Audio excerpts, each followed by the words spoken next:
निमित्त नाही की बुवा शेतकऱ्याने आत्महत्या केली पाहिजे, हे निमित्त नाही. शेती जर नियोजनमध्ये जर केली तर शेती पण परवडती. आपण 2.5 एकर क्षेत्र आहे, तर आपल्याला 3200 रोपं लागलेले आहेत. G9 म्हणून आहे रोप हे. तर खूप चांगली केळी आलेली आहे पहा हे. तर एक माझ्या अंदाजाने एक 35 ते 40 किलो वजन एक गड देईल असं आपण पिकवलेलं आहे.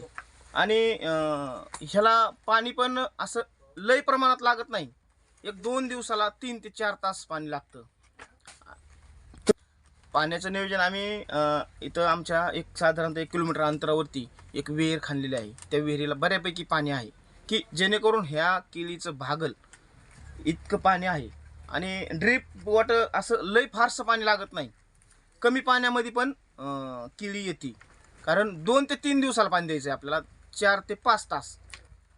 ह्या केळीला साधारणतः आपण खर्च जर पाहिला तर एक 4-4.5 लाखाच्या आसपास खर्च आलेला आहे.